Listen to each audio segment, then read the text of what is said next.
पुन्हा एकदा आपण हायकोर्ट परिसरात गेलोय, जाणार आहोत, तिथे काय स्थिती आहे हे देखील पाहणार आहोत। सध्याची तुम्ही दृश्य पाहताय सीएसएमटी रेल्वे स्थानकावरची, तिथे देखील तुफान गर्दी बघायला मिळते। अगदी पाय ठेवायला जागा नाही अशी स्थिती सध्या सीएसएमटी रेल्वे स्थानकात आहे। वैदेही पुन्हा एकदा जोडल्या गेलेल्या आहेत। वैदेही, तिथल्या कोणत्या आंदोलकांशी तुम्ही संवाद साधू शकता का? तिथे कशा प्रमाणात गर्दी झालेली आहे हायकोर्ट परिसरात?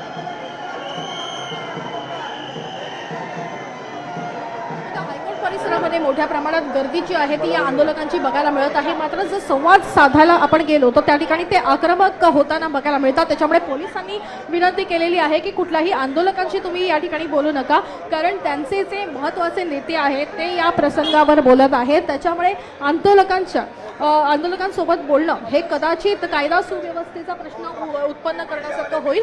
दुसरीकडे जर आपण बघितलं तर हायकोर्टच्या या परिसराला आपण बघतोय की एक वेगळं रूप आलेलं बघायला मिळत आहे, कारण आंदोलक जे आहेत ते मोठ्या प्रमाणात या ठिकाणी हायकोर्टच्या बाहेर तैनात असलेले बघायला मिळत आहेत। आणि अर्थात याच संदर्भातला प्रश्न गुणरत्न सदावर्ते यांनी कोर्टामध्ये उपस्थित केलेला बघायला मिळत आहे।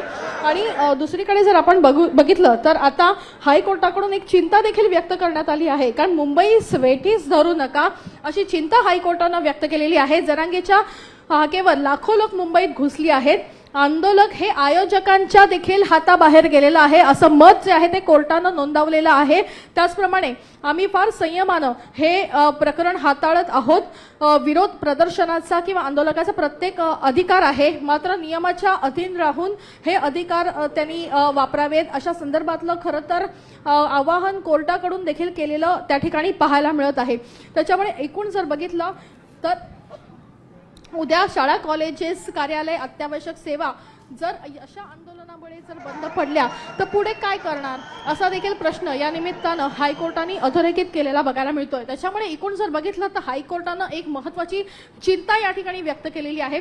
तर जी स्थिती सध्या दक्षिण मुंबईमध्ये या ठिकाणी बघायला मिळत आहे ती अतिशय भयानक आहे आणि त्याच्यामुळेच आणि खरं तर मुंबईकरांना तुम्ही वेठीस धरू नका अशी चिंता या ठिकाणी हायकोर्टानं विशेष व्यक्त केलेली आहे। नक्कीच वैदेही, तुम्ही आमच्याशी अशाच जडून राहा।